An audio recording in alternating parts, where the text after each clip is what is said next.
Welcome to the Cocktail Guru Podcast, a show about food, drink, and entertainment, with a tight focus on the good life, and all things delicious, luxurious, and fun. I'm Jonathan Pogash, bartender, author, TV personality, and founder of the Cocktail Guru. And I'm Jeffrey Pogash, wine and spirits professional, author, insatiable collector of culinary ephemera, and so people tell me, an engaging raconteur. And my dad. Hello, Dad. How are you today? Jonathan, good morning. I'm afternoon marveling or evening, whatever. Yeah, I don't know what day or time it is. I am marveling at your brand spanking new background. Yes, thank you. I'm in a barn Yeah. on my new farm. Your farm. What kind of animals Right. kind of animals do you raise on your farm? Cattle. Okay, that was wow. We have horses too, and a couple of pigs running around. Okay. But no, thank you. I'm glad you like the background. I'm very proud of it because it happens to fit in very well with our theme today. And without giving that away right now, I will just say that what is hanging in back of me is a Leroy Neiman painting that was given to me by Leroy Neiman himself in 1998 when I was fortunate enough to receive a private tour of his studio, which was in his apartment in New York City. Do you think most people in the Café des know who in the Café des Artistes building? I think most people know. Most people probably do not know who Leroy Neiman is, but he was best known for his sports paintings. His sports, tennis stars, football, baseball, players in action. That's what he was known for, but that's not what he wanted to be known for. Well, it's very colorful indeed, and in fact, this is going to be a very colorful episode. Would you say? Well, wait a second. No, this is going to be our most colorful episode of all episodes. All right. Yes, for reasons that shall become clear in just a minute. But I also want to point out the fact that I have two drinks here. In front of me, John. Yes, I'm a double-fisted drinker today. First time in our podcast history. This is in honor of our guests because one of our guests particularly likes this drink, which is called a daiquiri. Oh yeah. And I'm going to take a sip of my daiquiri here. It's a modified. It's not a classic version. It's a modified version, as was suggested in the book that we're going to talk about. I'm using a overproof dark. Oh, good. Not a light. Well, it's so not. What a lot of people might think of as a daiquiri as being frozen and overly fruity and sweet. It is the classic Cuban way of making a daiquiri. So rum, sugar, lime. Yes. Mm-hmm. Yep, exactly, and that was delicious. Good. What's the next drink? Is for I'm trying I don't have hospitable any drinks, so here. You're drinking one for me, I guess. Well, that's okay, but I'm glad I have two. If you don't have any, because I wanted to make both of our guests feel comfortable today. So this drink is called Doctor's Order. Mm-hmm. Doctor's Order is the first daiquiri, of course, was a classic cocktail. This is an original cocktail by Sammi, I believe, and it is full of all kinds of delicious things, and the base spirit is Scotch whiskey.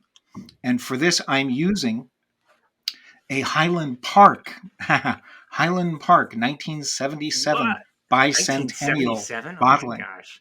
Yes, 1977. You do not bring out the vintage whiskey just for anybody. And no, I'd like to do an intro for our guests so that we can get them on and pick their brains. So our two guests, guests today are authors, artists, illustrators, designers, and at least one of them is a bartender.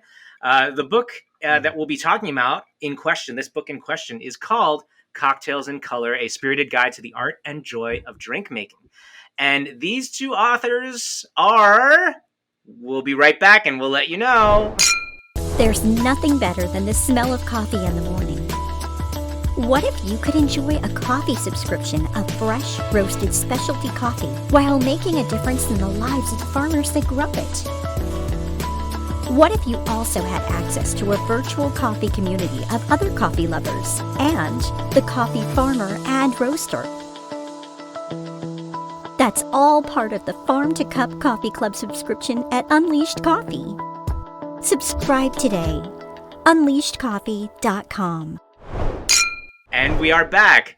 Our two amazing authors are Sammi Katz and Olivia McGiff. Sammi Katz is the creator of a website called A Girl's Guide to Drinking Alone, and Olivia McGiff is a designer and illustrator for Harper, which is a division of HarperCollins Publishing. Welcome, Sammi and Olivia. Welcome to you thanks both. for having me. You're welcome.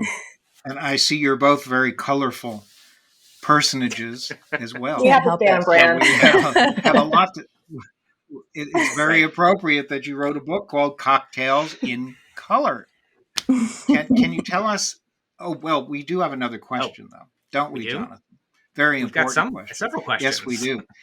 The first is, if you were both stranded on a desert island and you had only one drink to pick, it could be a cocktail, it could be anything, it could be non-alcoholic. What drink would you choose? I love this question. And we actually address this question in our book of what is both of our like go-tos. I'm an old-fashioned gal. I love a good bourbon old-fashioned made just with bourbon, bitters, some brown sugar syrup, 2 twists. That's it. Would I want to drink that on a desert island? Probably not. But if I only had to drink one thing, it would be that. I mean, I feel very welcomed by the fact that you're drinking a daiquiri right now. Thank you. Thank you. So I'll have to take another sip. Cheers. Yeah, please do. I only have coffee on my desk right now. But yeah, I think a daiquiri forever and ever would be my desert island cocktail. And I feel like I probably would enjoy drinking that on an island for sure. Excellent. Well, I was going to make an old fashioned so that I had an old fashioned and a daiquiri because I knew you both liked those drinks, but I decided to go with an original from Sammi. Thank you. So Doctor's Order is an absolutely delicious good. I'm glad you like it. And they're both delicious. I love it. It's fantastic. Sammi and Olivia, you guys have kind of an interesting origin story, or the way that you met, which spoke to me, and you talk about it in the intro in your book. You both were theater students, and you met in college, and I was a theater student as well when I went to college. So there's the connection there. Absolutely. That's amazing. Yeah, guilty as charged. We love former theater people. So you were both planning to go into acting, if I may surmise? We were, yeah. We both we met at Vassar College. We were both drama majors, and we were in the same student theater group. This particular group, actually, everybody did everything. So we built sets, we made costumes, we did the lighting. It's kind of very collaborative theater making, if you will. And yeah, we graduated, moved to New York. We're both doing that for a little bit, and neither of us wanted to continue. And so this book kind of came out of us wanting to continue to collaborate creatively with each other. We kind of got there by a funny route, but yeah, we went from, building sets and rolling on the floor in silly accents to publishing a book about cocktails that's fully illustrated. Yeah, and Olivia works for a publishing company, right? You're a designer. Yeah, I work for HarperCollins. Designer, cover designer, interior designer for Harper, which is an imprint of HarperCollins.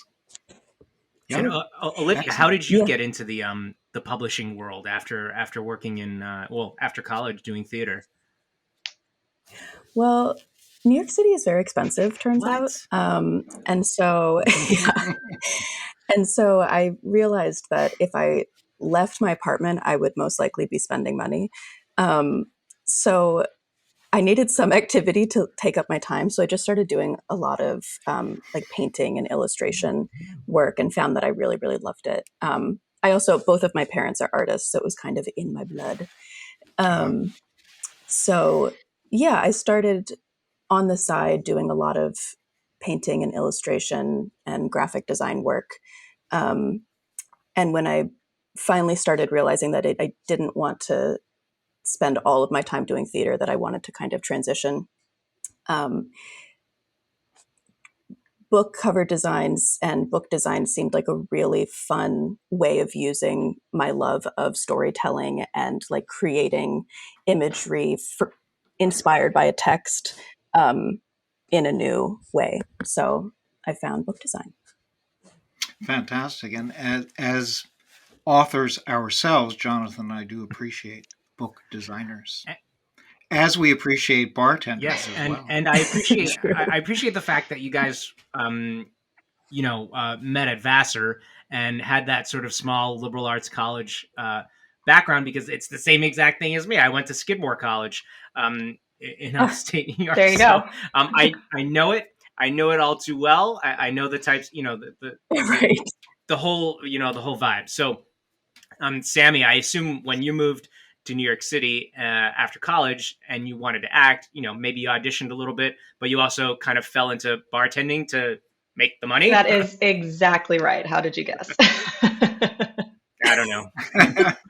It's the same. It's an age-old story, isn't it? Yeah, and I just fell in love with it. I always loved cooking, and bartending felt like a much easier way to make money because you didn't actually have to have a whole lot of skill or actually go to a fancy cooking school or anything. I went to a bartending school legitimately called 1-800-BARTEND, took a 2-week course, and then was like, someone will hire me, I guess. Gosh. Oh, wow. Yeah. Well, that's interesting going on the bartending school front, because, as cocktail people now, we kind of steer people away from going to bartending school. Completely. But you are a bartending school success story. But did you what was your experience at the bartending school? Was it like, did you learn anything? Did it help? Did it set you up for your career? It's a great question. For me, I, at 22 years old, was just so nervous about getting things right that I felt like I needed to actually have my hands on bottles and practice pouring things before I could go into a restaurant and tell someone to hire me. That being said, I threw out everything they taught me at that school. Nothing really is applicable except for, the booze is the same. Good. Yeah, and everything was just colored water. You're not really able to actually taste the cocktails or spirits. Exactly, yeah. And so, my favorite part is the taste. It's the flavor pairings and the combinations of everything. And, you don't get that at 1-800-BARTEND, sadly. This episode is not brought to you by them, and we do not accept any responsibility for them, and we do not endorse. But don't say that we don't recommend bartending schools, because there are some. They're not called bartending schools, but they have other names. Yes, there are training, and some of them are really, really fantastic. Absolutely, like Bar 5 Day, like the ones Bar 5 Day and Bar Smarts, and the one that you and I did, Dad, years and years ago. Gary Regan's class, Cocktails in the Country in Cornwall, New York. That's where I first got my hands on bottles by Gary Regan's class, 2000 or 2001. But what was your first job in New York City, bar or restaurant? Yeah, I worked at this pretty terrible diner on the Lower East Side. Upscale diner is what they like to call themselves. The bar was in the back. They had happy hour all day, every day at the bar, which was a terrible business model. But it was great for my broke friends to come and get $5 quesadillas the size of their heads. Olivia was a very, very good regular. Wow. And I just got to kind of screw around and play with some stuff because, shocker, nobody really orders cocktails at diners. Crazy, I know. But that was my very first job. And so I worked there for a little bit until I couldn't take it anymore. Then I got hired at a Midtown rooftop bar, which also shouldn't have hired me because it was definitely way fancier than I actually had experience for. Worked there for a bit, then worked. What was that? That wasn't 235th, was it? No, it was actually called The Roof. Really generic. Name. Yeah. But you were also at the Standard, right? Yeah. On the High Line, the Standard Hotel. The Standard Hotel, High Line. That's what it was. Which was really fun. Yeah. Which was very close to my old office. It's a great spot. Yeah. And then, it's a lovely spot. And you are or were at a place called Sweet I was. Polly? That's kind of where I held fast to getting into bar managing, and I was the head bartender there for about 3 years. I left there last year just to focus on writing full time. But yeah, Sweet Polly I designed menus. I made a lot of their drinks. A lot of their drinks are featured in Cocktails in Color as well. So I love it there. It's a great place. And exactly how did this book come about? Let's take a quick break and then we'll find out how the book came about. Hey everyone, Jonathan here. If you're into swag as much as we are, then look no further than our Cocktail Guru shop. The items in our store have been personally chosen, hand-picked with care by me, I'm Jonathan, and my team of Cocktail Gurus. A water bottle with a stainless steel straw? Yep. T-shirts? Hoodies? Snapback hats? Signed copies of Mr. Boston Bartender's Guide? Cocktail box kits? Bar tools? And more! You betcha! We've even managed to create a onesie for that mocktail lover in your family. So head on over to shop.thecocktailguru.com and use code GURU23 for 10% off your first order. It's a great deal. That's shop.thecocktailguru.com, 10% off with code GURU23. Cheers. And now we're back. Olivia would paint portraits of my original cocktails. So that's kind of how this medium began for us, of making illustrated recipes and colors and colorful drinks. And yeah, we did that for a while until we had enough of them that Olivia was like, what if we made a book? It felt like a really nice way for Sammi and I to continue working with each other after we both had left theater. And it also, with Sammi being a bartender and myself not being a bartender, but being a friend on the other side of the bar, it felt like we had a really approachable, kind of pedestrian approach to cocktailing, which was taking into account all of the fun, creative things that you can do behind the bar. And then also, not having any of it really be too fussy, having a lot of the flavor combinations be very based in like a culinary understanding of flavor pairings, because I can relate to that as like a home cook and home bartender. And the paintings also just brought along that like fun, celebratory, colorful approach to cocktailing, which just isn't too buttoned up, is mainly about gathering with loved ones and creating something that feels celebratory and fun. Now, Olivia, was that Juniper the dog in the background over there? That might have been Sherry the dog. Been on Sammy's end. That might be Sherry. Sherry. Yes, your dogs play important roles throughout the book, which I love. My daughter's name is Juniper. I love that. And I love the book, and I love how, like you were saying, it's very approachable and it's not intimidating at all, which seems like it's the point. You have so many fussy cocktails these days, and especially, I like to say, especially now with shows like Drink Masters, where people are now, unfortunately, potentially thinking that their drinks are going to be like that. I love a good, simple 3-4 ingredient drink that has that wow factor without all the fuss. And having these illustrations alongside really brings it to life with a really nice personality to the writing. It's also very light and funny. And so it's a really nice book for the novice, but also my dad and I, who've been in the industry for a really long time, it's just a really fun read. No, and I've learned a lot. I mean, there are chapters on, the bartender's index here in the back, on tools, techniques, shaking, all kinds of wonderful and important ice cubes. How could we forget ice cubes? I mean, one of my favorite pictures or drawings is Sherry and Juniper eating the ice cubes as a snack. Yep. I like that. Yeah. It is the one part of the cocktails that they can imbibe as well. Yeah, right, exactly. Yeah.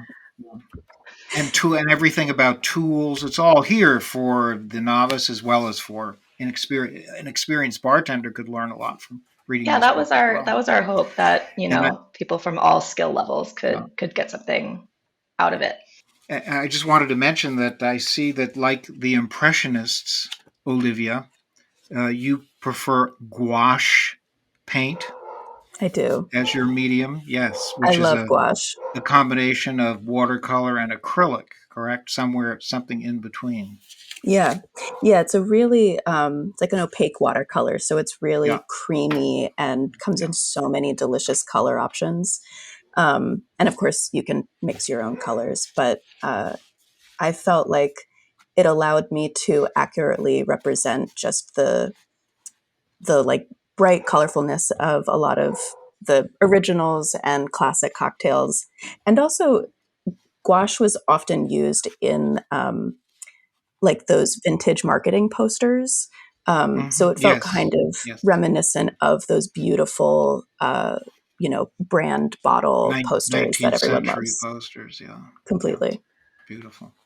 Yeah, I mean the pictures and the drinks have just so much life. Like, for instance, the drawing of the pisco sour. I love the bitters. The bitters design that you capture so perfectly on top. It looks like you could just take it out of the page and have a little. Like, I want to have a pisco sour, and and then just these recipes. I mean, these are obviously classic recipes. It's divided into classics and originals.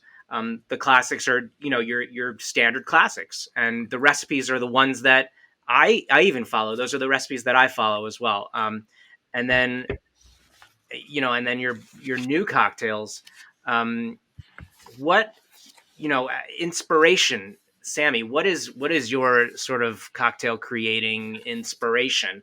When you're tasked with coming up with some brand new drinks. Yeah, I mean, for the structure of the book, because we go from like introducing folks to spirits and the other ingredients that you need to make cocktails through the kind of foundational classics to then originals, I wanted to hark each original back to a classic to kind of show that every cocktail is based on something else, right? Like demystifying the structure of cocktails. It's all pretty easy. It's like a sour, or it's a martini, or it's an old fashioned. You can kind of stem each cocktail back to its origin story, if you will. So when I start thinking about a cocktail, it's kind of like, okay, well, what do I want to play off of today? Am I doing a Negroni riff? Am I doing a Tom Collins riff? What have I been inspired by? And then coupled with that is flavor combinations. So a drink in the book that I made that I love, that was actually on a Sweet Polly menu, is the Gold Coast. It's a play on a Paloma with tequila, kiwi honey, strawberry. And so I just love the combination of kiwi and strawberry. It's like, that's the tropical fruit bowl of my dreams. And so, then what would play well with that? Oh, tequila loves bright tropical flavors. So pairing cocktail flavors as if it's cooking is kind of like the key to unlocking creation for me, which is what I wanted to kind of explain to other folks as well, who maybe think of this as this like kind of weird science alchemy thing. It's like, no, it's not. It's cooking, but in tiny form. Right. Yeah. And I see that one of your cocktails was inspired by a group that I particularly love from my generation, a singing group called the Beatles. Now, the drink might not have been inspired by it, but the name of the drink certainly was. I know your Abbey Road original drink is kind of a riff, a takeoff on the Boulevardier. Yeah. Is that right? Yeah. One of the first like homemade ingredients I came up with was a strawberry infused Campari. This is going to make me sound like I love strawberries, which is true. I do love strawberries. But infusing strawberries in Campari is so easy. You just cut up strawberries, let it soak in Campari for 2 to 3 days, strain it out, and boom, you have like this strawberry orange bitter magic. And huge fan of Boulevardiers. So Abbey Road, Boulevard, Strawberry Fields, right. get kind of witty in our titles too. Yeah, Strawberry Fields. And I really like how, in the index there are recipes for, maybe a little bit more complicated infusions and fat washing and tinctures, and spirits that some people may not be accustomed to, like baijiu. Just these intricate little intricacies that make this kind of unique. And that's exactly why the experienced bartender can gain a lot from reading this, as well as the first time bartender. So it's really very, very good book. Very nice. Olivia, what are you doing these days? Are you working on anything separate from working with Sammi, or are you guys working on something else that you can talk about? Sammi and I are working on our second cocktail book. So as you both, I'm sure, know, things go very slowly in publishing. Yes. You work in like very large, long scale timelines. So we're working on our second cocktail book that'll be out in spring 2025, which sounds like 1,000 years away. Yes, it does. But you need that in the publishing. Yeah. You need that length of time. Yeah. So that book is focusing on women in the spirits industry. And so we're doing a lot of interview work, talking with distillers, master blenders, bar owners, educators. Really, really exciting conversations. Really excited about this project. And then Sammi is creating cocktails in, kind of storytelling form of trying to tell the story of each woman, whether it's using the spirit that she works with or like ingredients that she really likes. And then there's some contributed cocktails to the book as well, if the person who we're talking to is just like a stellar cocktail creator. So that's what we're working on currently. Cool. Yeah. I mean, that sounds awesome. My, one of our Cocktail Guru team members, and she also works for brands, wrote Drinking Like Ladies, which is an amazing book too. And I'm sure an inspiration for you guys, because those are historical figures, and drinks kind of paired with them, but yours is a modern take, it sounds like, on something like that. So, that's awesome. That's really cool. Yeah, we're excited. And there are two bartenders who are friends of ours in Red Hook, Brooklyn, that I hope you will be speaking with if you haven't already. Yeah, we would love to. Yeah, luckily we are not at a loss for awesome ladies in the spirits industry. The list is miles long. The challenge will be narrowing it down. Yeah. Right. And to kind of round things out, what advice do you have for young bartenders, artists, folks who want to, write a book or have an idea? I think my main piece of advice, and this is also from a perspective of working in publishing on a, different end. If you're interested in making a book, just know that it is amazing, but it is so much work. It is tedious. Yes. It is tedious. And I feel so lucky that I got to work on this with Sammi, someone who I love and love collaborating with. And I think we learned this in theater too, and I learned this in illustration all the time, is if you really love the people that you're working with and are excited about the project, it kind of doesn't matter how long you have to labor to make it a reality. But yeah, I think finding the people who have a similar kind of pedagogy and sense of collaboration to you and holding on to them really hard. That would be my advice. My advice exactly is find your tribe, find your people. That goes for my collaboration with Olivia is, the most treasured that I have, but also my friends that I worked with behind the bar. It was invaluable to have other palettes that I trusted, other opinions, other people to be like, oh, what if we did sesame here? And, you get to kind of pick the brains of people that you really love, admire, and trust. And that's super important. Cool. And I would not be collaborating with my father if I didn't enjoy his company and respect him. Oh, well, that's a first. What do you mean it's a first? You've never heard me say that before? Thank you for that. I'm just kidding. Thank you. Yes, we have collaborated on a number of different projects and continue to do so. You're part of my tribe. I am in more ways than one. Yes. And you just revealed to me your 23andMe results, which was very interesting, Dad. Just received them 2 days ago. Yes. Speaking of tribe. Guess who has some Neanderthal? Uh-oh. Yes, but fortunately, it's less than 2%, so Whatever that's that okay, means. right? We all have Neanderthal. I don't think we all do. I don't think we all do. I think it's just many people okay. do.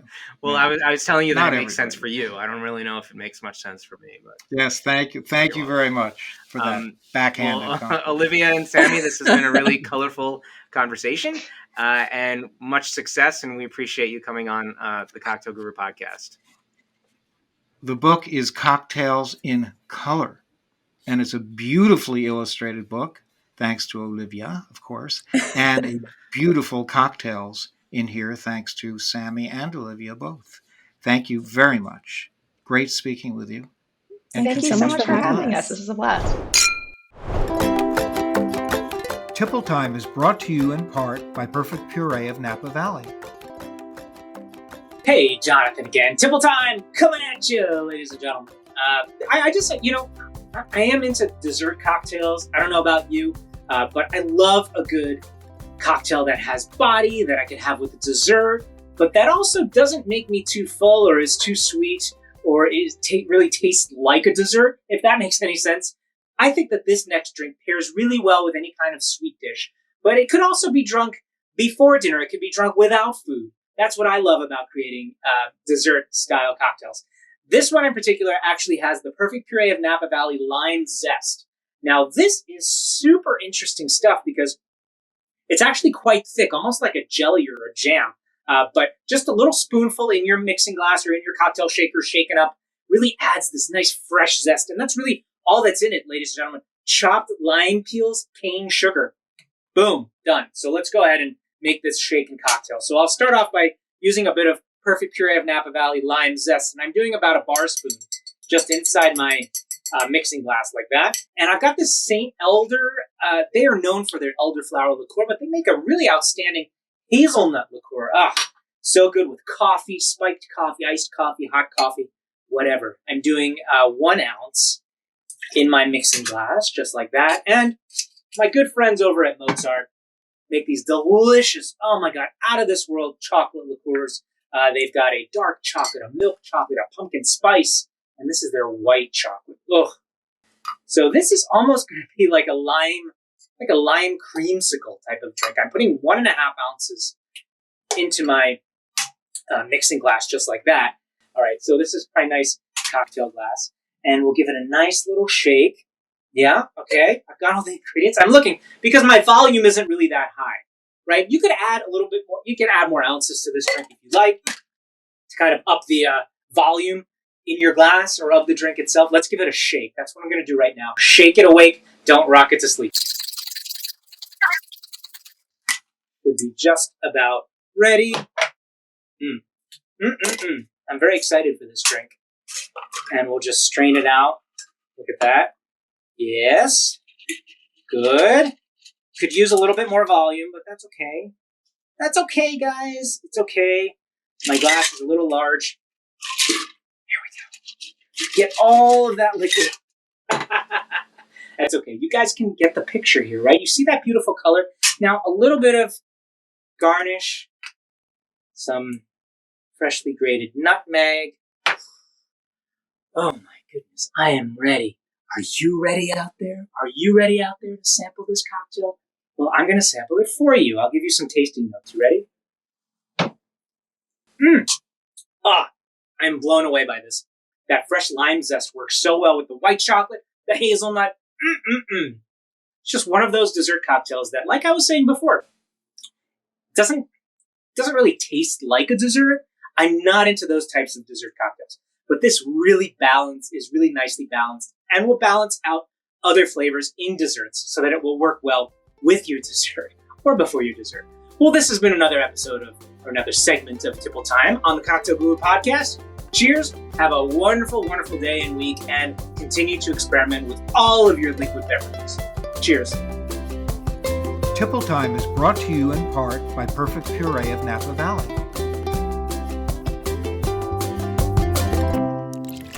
On the next Cocktail Guru podcast, cheese and olive oil and pasta and risotto and parmigiano and prosciutto. Tartufo.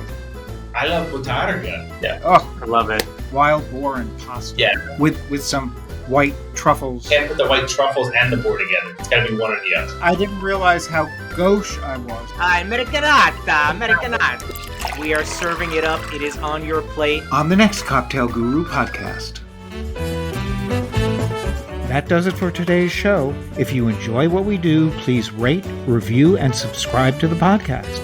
You can also support the show with a small monthly donation to help sustain future episodes. Just click on the donate button at the top of our website and choose your donation amount. To learn more about our guests, visit www.thecocktailgurupodcast.com or follow us on Facebook, Twitter, Instagram, or TikTok. The Cocktail Guru podcast is produced by First Reel Entertainment and distributed by EatsDrinksTV, a service of the Center for Culinary Culture, home of the Cocktail Collection, and is available via Anchor, Spotify, Apple, Google, Amazon, and wherever you listen to your favorite shows.